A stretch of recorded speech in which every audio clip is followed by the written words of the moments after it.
시청자 여러분 안녕하십니까? 9월 16일 JTBC 아침엔을 시작합니다. 먼저 오늘 아침 주요 뉴스입니다. 미국이 우리 시간으로 오늘 오후 1시부터 일본산 자동차의 관세를 15%로 낮춥니다. 여전히 25% 관세가 적용되는 한국산 자동차에 타격이 불가피해졌습니다. 미국에 도착한 여한구 통상교섭본부장은 디테일을 가지고 치열하게 협상하는 중이라고 밝혔습니다. 갯벌에 고립된 남성을 구하고 순직한 고 이재석 경사의 연결식이 어제 엄수됐습니다. 동료들은 기자회견에서 이 경사를 영웅으로 만들어야 하니 사건에 대해 함구하라는 상부의 지시가 있었다고 폭로했습니다. 김용진 해양경찰청장은 무거운 책임감을 느낀다면서 사의를 표명했습니다. 통일교 관계자로부터 불법 정치자금 1억 원을 받은 혐의로 구속영장이 청구된 국민의힘 권성동 의원이 오늘 영장실질 심사를 받습니다. 특검은 3번 연속 출석에 불능한 통일교 한학자 총재에 대해 원칙대로 하겠다고 했습니다. 어제 시작된 이재명 정부 첫 대정부 질문에서 여야는 조희대 대법원장의 사퇴 문제로 격돌했습니다. 오늘은 외교, 통일, 안보 분야의 대정부 질문이 진행됩니다. 미국이 우리 시간으로 오늘 오후 1시부터 일본산 자동차의 관세를 15%로 낮춥니다. 한국산 자동차의 관세는 여전히 25%, 경쟁력에 타격을 입을 수밖에 없습니다. 여한구 통상교섭본부장이 마무리 협상을 위해 오늘 미국에 도착했는데 일희일비하지 않겠다면서 신중한 접근을 강조했습니다. 워싱턴 정강현 특파원입니다.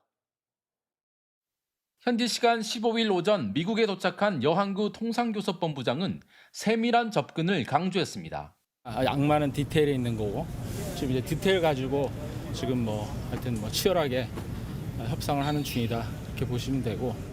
한미 양국은 앞서 자동차 관세를 25%에서 15%로 낮추고 3,500억 달러 규모의 대미 투자를 시행하는 등 큰 틀에서 합의했지만 투자 방식과 이익 배분 등에서 이견을 좁히지 못한 상태입니다. 이런 가운데 트럼프 대통령의 행정명령에 따라 일본산 자동차의 대미 관세는 현지 시간 내일 16일부터 15%로 낮아집니다. 여전히 25% 관세가 적용되는 한국산 자동차는 경쟁력 타격이 불가피합니다.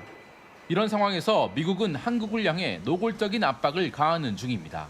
The Koreans either accept that deal or pay the tariffs. Black and white. Pay the tariffs or accept the deal. 러트닉 장관은 사실상 일본이 합의한 협상을 그대로 받아들이라는 식으로도 압박했습니다. Well, I think they saw the Japanese now, so there's no flexibility, right? The Japanese signed the contract. 여 본부장은 협상이 난항을 겪는 것 아니냐는 질문에 합리적인 결과가 중요하다며 신중한 입장을 유지했습니다. 일희일비하기보다 일단 우리는 국익에 최대한 부합하게 합리적인 그런 협상 결과를 만들어야 되는 그런 가장 중요한 과제가 있기 때문에. 여 본부장은 통화 스와프 등 세부 조율에 대해 구체적인 언급을 피했지만 우리 정부는 미국 측과 최종 타결을 위해 실무 고위급 협상을 이어간다는 방침입니다. 워싱턴에서 JTBC 정강현입니다. 관세를 내거나 협상에 사인하거나 미국은 거듭 합의를 압박하고 있습니다. 하지만 대통령실은 시간에 쫓겨 국익을 양보하는 일은 없을 거라고 강조했습니다. 유선희 기자입니다. 미국은 자신들의 요구를 수용하라고 연일 압박하고 있습니다. Black and white. Pay the tariffs or accept the deal. 그러나 대통령실은 시간에 쫓기지 않겠다고 했습니다. 협상이 길어지더라도 받아들일 수 없는 조건은 수용하지 않는 게 국익에 맞다는 겁니다. 장기화 국익 훼손에 대한 부분은 어떤 근거로 말씀하시는지 제가 잘은 이해가 안 됩니다. 기간과 국익이 꼭 연결된다고 말하기 어려울 듯하고요. 여한구 통상교섭 본부장도 후속 관세 협상을 위해 출국하면서 공정한 협상을 언급했습니다. 또 공정한 협상 결과를 만들기 위해서 어떤 지난한 협상의 과정이다 그렇게 봐주시면. 이재명 대통령이 지난주 합리성을 강조한 것과 같은 맥락입니다. 국익에 반하는 결정은 절대 하지 않는다. 합리성과 공정성을 벗어난 어떤 협상도 하지 않는다. 일본은 자동차 관세를 낮추는 대신 미국이 지정하는 곳에 45일 이내에 현금을 투자하고 투자금이 회수된 뒤엔 미국이 투자 수익의 90%를 가져가기로 합의한 것으로 알려졌습니다. 이와 비슷한 수준의 조건을 요구받는 우리 정부는 그대로 받아들일 수는 없다고 판단해 장기전 가능성도 배제하지 않는 것으로 전해졌습니다. 다음 달 말 경주 에이펙 정상회의에 도널드 트럼프 미국 대통령이 방한할 가능성이 크고 이후엔 미국의 중국 관세 유예 시한이 다가온다는 점까지 고려해 협상력을 극대화할 수 있는 타이밍을 보겠다는 겁니다. 정부는 특히 투자금 운용의 위험을 분산하고 투자 수익금을 나누는 비율을 조정하는 데 힘을 쏟는 것으로 알려졌습니다. JTBC 유선입니다. 혼자서 갯벌에 고립된 남성을 구하고 순직한 고 이재석 경사의 연결식이 엄수됐습니다. 이 경사의 동료들은 상부에서 사건을 함구하라고 지시했다, 이렇게 폭로했습니다. 이 경사를 영웅으로 만들어야 하니 유족에게 어떤 얘기도 하지 말라, 이런 압박이 있었던 겁니다. 양빈현 기자입니다. 동료 해경들이 고 이재석 경사의 마지막 길을 배웅합니다. 유족들은 사진 속 이 경사의 모습을 연신 바라보고 마지막까지 손을 뻗어봅니다. 지난 11일 갯벌에 고립된 70대 중국인 남성을 구하고 세상을 떠난 고 이재석 경사의 연결식이 엄수됐습니다. 연결식에 앞서 이 경사와 함께 당직을 섰던 팀 동료 4명은 기자회견을 열었습니다. 이들은 이 경사가 홀로 출동한 것에 대해 있을 수 없는 일이라고 강조했습니다. 해경은 순찰, 또 2인 1조도 하게 있고 심지어 식사나 편의점을 이동할 때에도 혼자 이동하는 경우는 없습니다. 당시 팀원들은 새벽 3시까지 휴게 시간이었고 순찰 드론 업체의 전화를 받고서야 이 경사의 출동을 알았다고 했습니다. 팀장이 신속한 대응을 하지 않아 구조가 지연됐다는 겁니다. 사전에 팀장님으로부터 어떠한 상황, 내용을 전혀 전달받은 바가 없기 때문에 재석이 왜 혼자 보냈나요? 라고 정확히 물었을 때 돌아온 답변은 그때 당신은 위험하지 않았어 라는 답변이었습니다. 사건 발생 뒤 인천해양경찰서장과 영흥파출소장이 함구하란 지시를 했다고도 폭로했습니다. 고 이재석 경사가 발견되고 응급실로 실려가는 시기였습니다.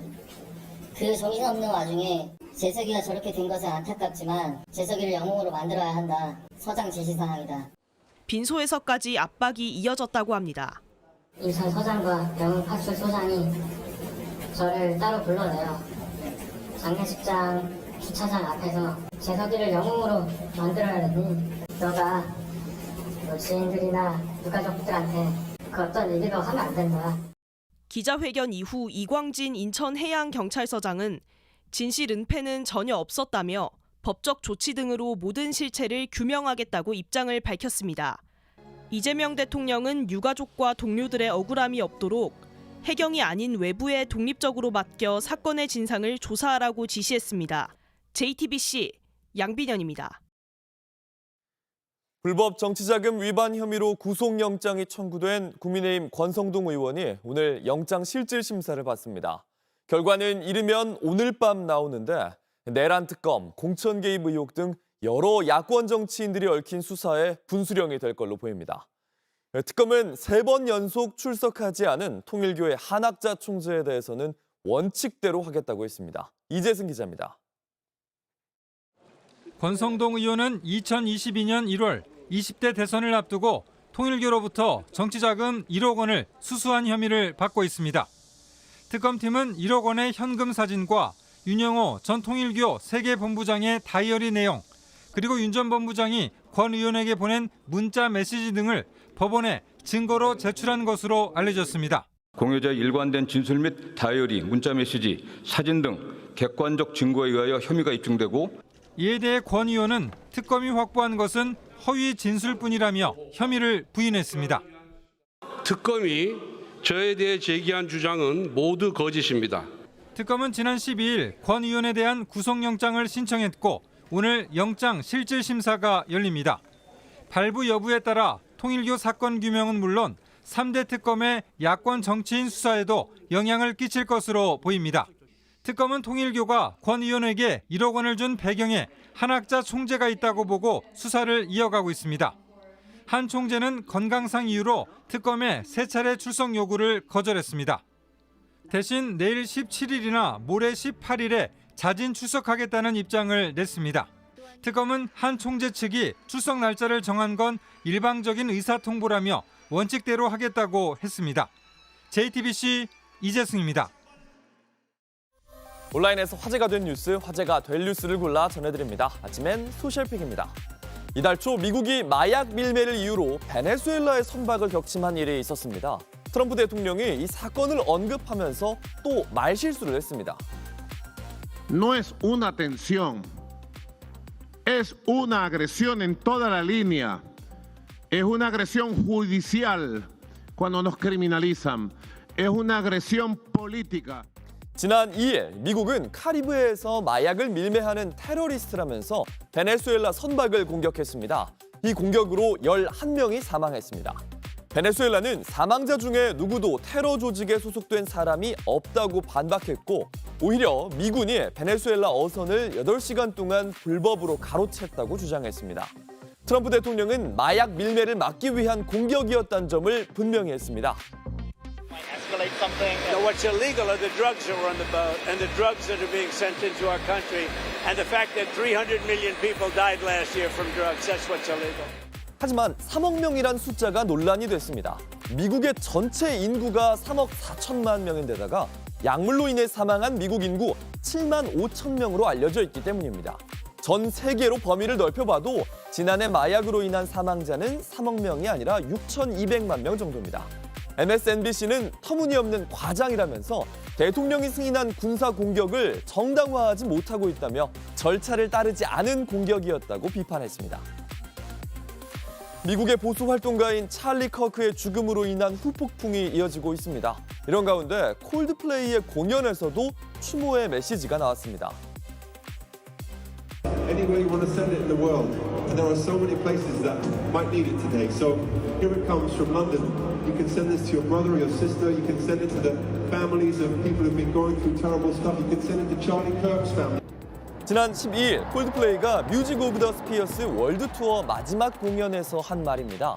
슬픔을 극복하는 가사를 담은 Fix You를 부르기 전에 반전과 평화의 메시지를 여러 차례 언급해왔는데 이번엔 추모의 의미도 담은 겁니다.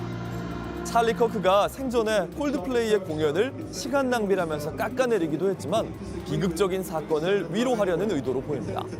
계속되는 정치적 폭력 사건에 미국은 전례 없는 정치적 분열을 경험하고 있습니다. 지난 15일 JD 벤스 부통령은 2시간 넘는 추모 방송에서 좌파 진영을 겨냥했습니다. About this incredibly destructive movement of left-wing extremism that has grown up over the last few years, and I believe is part of the reason why Charlie was killed by an assassin's bullet.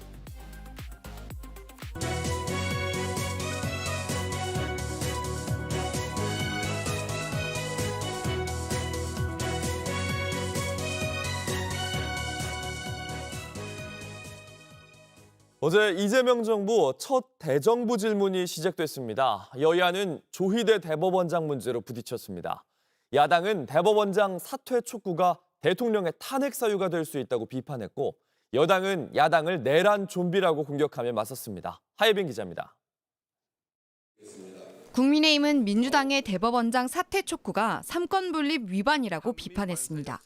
자신에게 불리한 판결했다는 이유로 임기가 헌법상 보장된 대법원장 사퇴하라는 것이 삼권 분립의 붕괴를 의미하는 것 아닙니까? 대통령실도 사실상 민주당과 말을 맞춘 거라며 탄핵 사유라고 공세를 이어갔습니다. 민주당이 시급히 해야 할 일이 무엇인지 알려주도록 하겠습니다. 그것은 바로 이재명 대통령 탄핵 소추안을 발의하는 것입니다. 민주당은 국민의힘을 내란 세력으로 규정하면서 맞받았고 내란 좀비들이 모든 권력, 검찰, 경찰, 윤석열 정권의 내각, 그리고 군대, 그리고 국민의힘, 사법부까지 침투해서 또아리를 털고 있습니다. 위헌정당 해산 심판을 하겠다며 압박의 수위를 높였습니다. 국민의힘 정당 해산 심판은 윤석열의 유죄가 확정되어야만 가능합니까? 공방이 거세지면서 고성이 터져나왔고 우원식 국회의장이 중재에 나섰습니다. 오늘 국회는 외교, 통일, 안보 분야 대정부 질문을 이어갑니다. 야당에선 한미 관세 협상과 함께 미국 조지아주 한인 구금 사태 등을 집중 부각할 걸로 보입니다. 여당은 윤석열 전 대통령의 외환죄 논란 등을 바탕으로 내란 종식 프레임을 이어갈 가능성이 큽니다. JTBC 하혜빈입니다. 대정부 질문 외에도 쏟아져 나온 조희대 대법원장 사퇴 촉구 발언이 온종일 정치권을 흔들었습니다.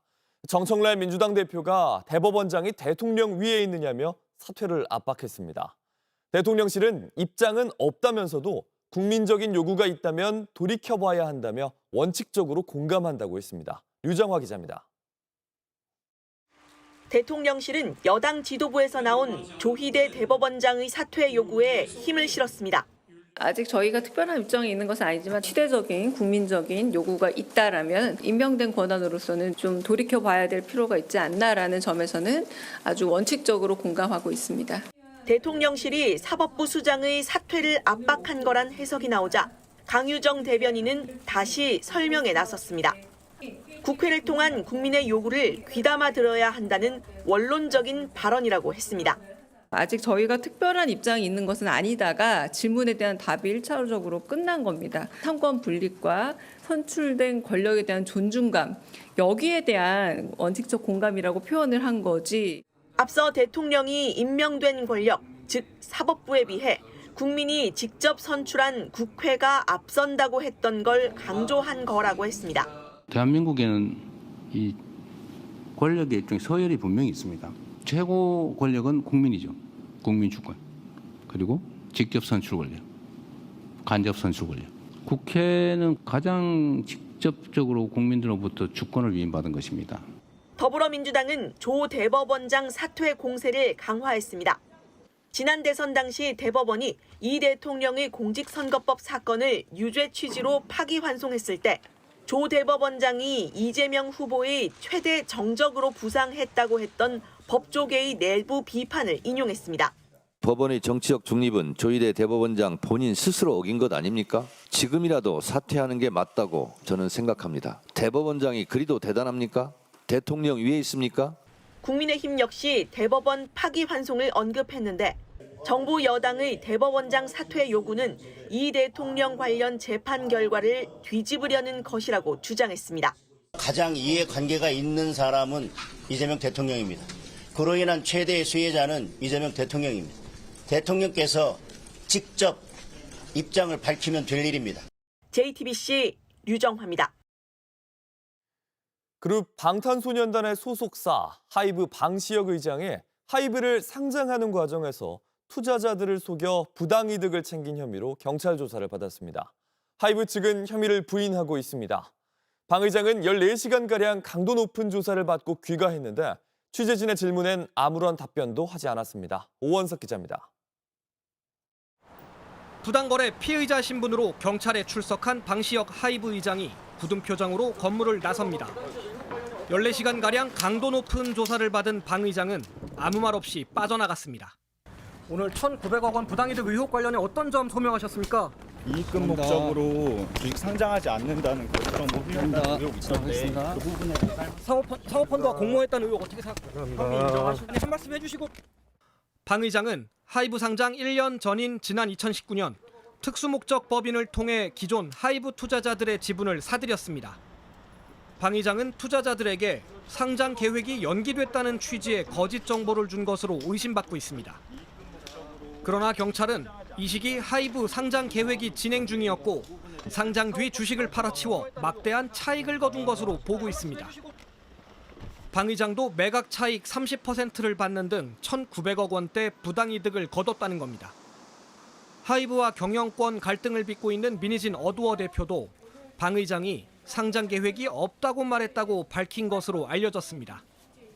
하이브 측은 상장은 법률과 규정을 준수해 진행됐다며 혐의를 부인했습니다. 경찰은 방 의장의 진술과 압수물을 바탕으로 추가 소환 조사를 벌일지 검토한다는 계획입니다. JTBC 오원석입니다. 3주 앞으로 다가온 추석 연휴, 가파른 물가 상승에 차례상 비용도 걱정입니다. 이번 추석엔 배와 사과 가격이 크게 떨어져서 이 차례상 비용 좀 줄어들 걸로 보이는데 다만 쌀값이 특히 올랐습니다. 공다솜 기자가 따져봤습니다. 본격적인 수확철을 맞아 시장엔 핵과일이 가득합니다. 추석 차례상에 올라가는 홍로는 한 달 새 가격이 8,000원 넘게 내렸습니다. 봄철 냉해와 여름철 무더위에도 생각보다 작황이 좋았습니다. 태풍이나 이런 영향 때문에 낙과 피해나 병충해 이런 것들이 좀 덜합니다. 밤 기온이 지금 이제 9월 초 들어서면서부터 조금 낮아가지고 생산량은 작년보다 조금 늘어나거나 10개 35,000원이 넘던 배도 지난해에 비해 35% 넘게 저렴합니다. 엄청 비쌌잖아요. 근데 지금 많이 싸졌어. 우리가 놔줘서 가져왔거든. 이게 싸게 가져오게 되어서 많이 싸졌다 그러면서 파는 거지. 추석을 3주 앞두고 과일과 채소 가격이 안정세를 찾으며 전통시장의 4인 가족 차례상 비용은 4년 만에 30만 원을 밑도는 것으로 조사됐습니다. 복병은 쌀 가격입니다. 쌀 20kg 가격은 한 해 사이 20% 넘게 뛰어 이달 초 6만 원을 넘었습니다. 시중에 물량이 부족해 햅쌀이 나와도 값이 쉬이 떨어지지 않고 있습니다. 작년보다 20kg 상당히 한 2만 원에서 한 15,000원 정도 올랐다고 보거든요. 햅쌀은 더 올랐고 올해는 쌀값이 안 떨어지기 생겨서. 계란도 작년과 비교해 16% 넘게 비싸고 냉동 조기, 굴비 등 수산물 물가도 안심할 수 없습니다. 이에 정부는 차례상에 오르는 성수품 160만 톤을 시장에 풀고 500억 원을 투입해 할인을 지원할 계획입니다. JTBC 공다솜입니다. 날씨입니다. 오늘은 전국이 대체로 흐리고 대부분 지역에 비나 소나기가 오겠습니다. 예상 강수량은 수도권과 충청권, 전라권과 제주가 5에서 60mm, 강원도와 경상권이 5에서 40mm입니다. 일부 전남 남해안과 경남권, 제주 해안에는 폭염특보가 내려진 가운데 대구의 낮 기온이 33도까지 오르는 등 늦더위도 이어지겠습니다. JTBC 아침엔을 마칩니다. 내일도 7시 반에 아침을 열겠습니다. 시청해주셔서 감사합니다.